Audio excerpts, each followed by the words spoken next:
bonjour à tous, donc c'est le troisième épisode de notre série C-Trep concernant le matériel qu'on utilise, qu'on peut porter et qu'on développe. Aujourd'hui la vidéo va concerner le gilet Agilite, le Case 0 qu'on a découvert en Israël directement.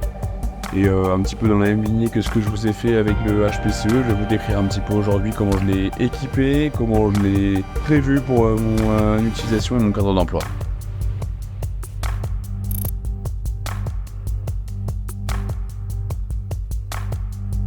Aujourd'hui le Agilite Case 0, premièrement, ça c'est une configuration vraiment good to go, c'est quelque chose que j'ai utilisé pendant des années, à savoir que j'utilise pratiquement tout le temps la même base et je viens juste adapter quelques éléments. Donc je remercie Agilite déjà pour ce gilet, tout simplement parce que lors de notre voyage en Israël, ils nous ont été donnés, que ce soit le mien ou que ce soit celui de Clément ou Léo, je sais pas comment vous voulez qu'on l'appelle sur les réseaux. Ce gilet pour moi c'était une grosse surprise parce qu'il a été tout simplement j'ai pas trouvé d'inconvénient finalement. C'est assez rare, je suis relativement exigeant en termes de matériel comme vous le savez déjà.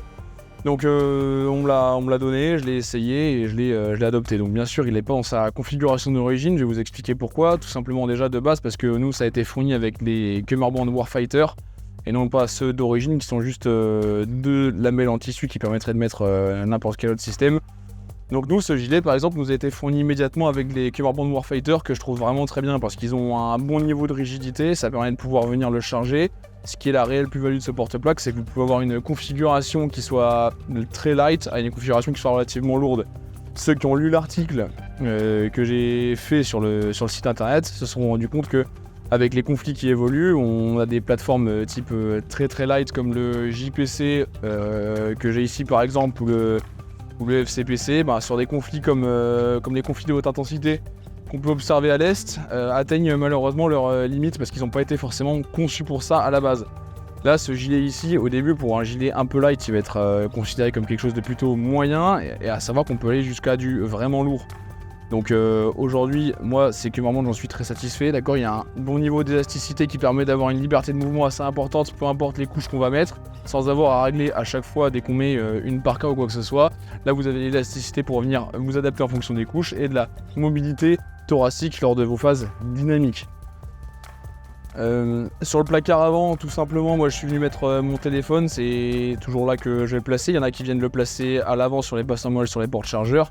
Moi ça ne me convient pas tout simplement parce que quand je viens m'allonger, j'ai des chances de venir heurter mon téléphone, de venir mettre des cailloux, de venir optimiser les chances d'abîmer mon matériel. Donc je préfère le mettre là-haut, il est à l'abri, il est proche de moi et j'arrive à prendre toutes les informations dont j'ai besoin, donc il n'y a pas de souci là-dessus. Moi c'est vraiment là-haut que je le place.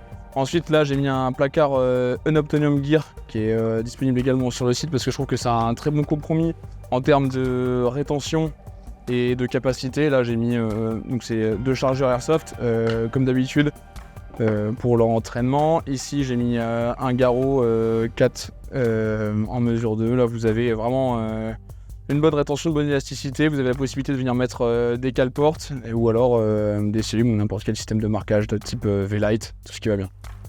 Donc j'ai mis ça par-dessus et j'ai mis le pincer placard de chez Agilite. C'est une poche qui est relativement intéressante. Désolé pour le bruit. Parce qu'elle vient se fixer sur n'importe quel placard et vous permet en fait d'avoir une petite poche administrative à l'avant qui est absolument pas encombrante et où vous pouvez mettre finalement, vous voyez j'ai le matériel d'instruction, donc je vais avoir deux types de marqueurs et des babs en spare au cas où un participant ou moi-même a un défaut de casque. Donc cette poche, vraiment la grosse surprise aussi parce que on ne peut pas forcément avoir une poche administrative à l'avant quand on a son téléphone et un placard peu importe lequel. Et le fait d'avoir juste fait, en fait si vous voulez, une petite enveloppe qui vient se verrouiller sur le velcro, et nous on a trouvé que c'était un vrai plus en fait, on l'oublie totalement, donc validé 100%. Ensuite on va avoir l'abdominal pouch de chez Agilite encore également qui permet d'avoir à l'arrière un petit garrot en plus et un stylo. Vous l'avez vu sur la vidéo d'avant, moi je suis un grand fan des garrots. J'ai besoin de convertir personne là-dessus, je pense. Donc en avoir 2 ou 3 sur mon gilet, c'est absolument pas un inconvénient. Ici, sur le pincer placard principal, j'y reviens juste une seconde. L'avantage aussi, c'est que vous avez une rangée de passes en molle sur le côté, une à droite et une à gauche. Ici, moi, je suis venu mettre un chargeur, un porte-chargeur pistolet S-Tac, comme sur mon ceinturon, parce que j'en suis vraiment très satisfait. Et je viens mettre un chargeur PA, ok, ça me permet de venir chercher un chargeur quand, avec l'emport du gilet, même en ayant le chargeur à 45 degrés, j'ai du mal à sortir, ou alors j'ai déjà consommé, ou alors en étant tireur blessé, d'avoir un chargeur à portée. Donc il est pas trop haut, il est pas trop bas, il est idéalement bien placé, d'accord, il vient pas m'embêter dans mes manipulations. C'est un choix et je trouve qu'il est bien placé. De l'autre côté, je l'aurais pas placé, pourquoi ? Parce que ça va être sur la trajectoire, si vous voulez, de mon arme de poing lors d'un dégainé, et ça peut venir me gêner au niveau de l'emplir du coude. Voilà, le pourquoi du comment. Ça, c'est pour le placard avant, ok. Ici, j'ai décidé de mettre un petit placard en T-gris pour pouvoir y fixer mon couteau. C'est une lame de chez Everforge Work qu'on a rencontré au Texas. C'est le même mec qui a fait mon Tomahawk là-haut. Petit clin d'œil à John Evers. Continuons sur le placard avant. On a ici le push to talk, d'accord. Moi, j'aime bien l'avoir à ce niveau-là. Ceux qui me connaissent savent que je fais pas énormément de transition gaucher et ça, je l'explique en module CQB ou VCQB. Donc ça ne me dérange pas de le placer là-haut et de venir m'en servir comme ça. Ensuite, sur la deuxième partie des Kammerband Warfighter qu'on peut trouver côté gauche, je vais avoir une General Purpose Admin Pouch. Ici, c'est quelque chose qui va me permettre de venir mettre un petit peu tout mon barda, à savoir que moi, je suis pas un grand fan de surcharger mon porte-plaque. Et je me dis toujours, au plus je vais mettre de rangement, au plus je vais mettre de trucs inutiles. Donc je vais vraiment au plus light. Là, celle-là, pour le moment, elle est vide, tout simplement parce que peut-être qu'à l'instant T, j'aurais besoin de mettre des choses qui n'étaient pas prévues. Et ça me permet d'avoir ce petit espace de rangement. Ce que j'apprécie particulièrement, c'est que quand elle est vide, elle est relativement plate, d'accord ? Et au fur et à mesure que je vais la remplir, elle va venir s'espacer un petit peu. Donc vraiment celle-ci, encore une fois, Agilite, bien joué parce qu'il répond à une problématique qui est l'emport de la poche vide et la gêne sur des poches qu'on peut voir type Tasmanian Tiger, Night Vision, où en fait quand elle est vide, elle prend une place dingue. À l'intérieur, j'ai mis ma radio qui est connectée à mon push to talk. Ici, c'est une Baofeng avec une single push M4 Blue Force Gear. C'est un go-to, c'est quelque chose que vous pouvez mettre n'importe où, qui fonctionne, simple et efficace, encore une fois, rien de fancy. De l'autre côté, j'ai encore placé un garrot tourniquet, parce que celui-là, je le mets à disposition soit de mes camarades, soit de moi-même. J'ai toujours la capacité de venir le chercher avec ma main gauche à l'arrière. Donc vous avez vu, celui à l'avant est orienté sorti sur la droite, donc tout simplement pour venir avec ma main forte le prendre. Et celui qui se trouve à gauche me permet de venir le tirer vers le dessous pour le prendre et l'utiliser sur moi-même ou sur quelqu'un d'autre. Donc les Kammerband chez moi, ils sont relativement light, et ce sur toutes mes configurations, d'accord. Après, libre à vous de venir y placer des grenades d'un côté ou de l'autre en fonction de votre cadre d'emploi.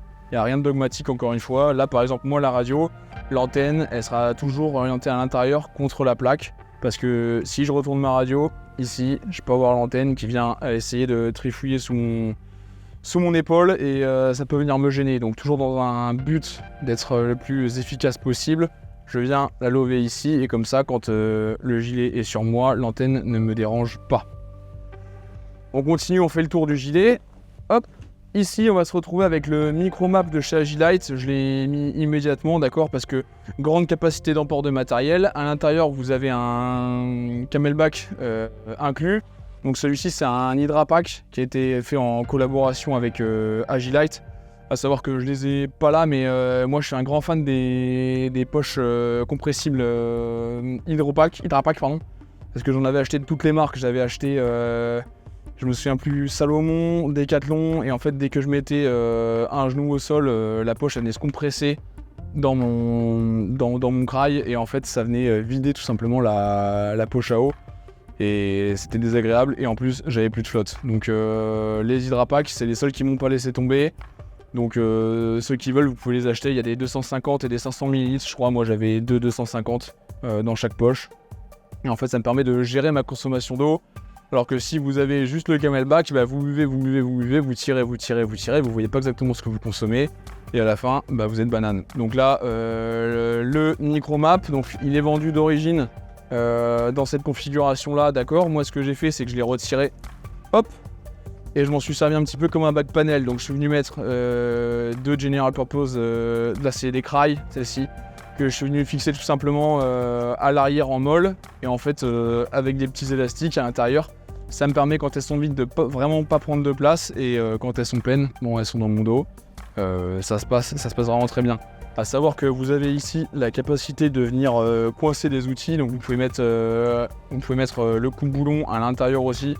Il y a un emplacement pour, avec une sortie pour l'hydrapack à gauche comme à droite, pour les gauchers et droitiers, pour pas que le tube vienne vous gêner quand vous épaulez ou quoi que ce soit. Ici, j'en ai parlé un petit peu dans l'article aussi que j'ai fait sur internet. Vous avez deux élastiques qui vous permettent soit de venir mettre votre drapeau d'unité, d'entité ou de pays, ou alors, comme on peut le voir ici, un sac SSE, quelque chose hop, simple et rapide. Ça évite de commencer à tresser dans tous les sens, et vous avez juste à venir serrer.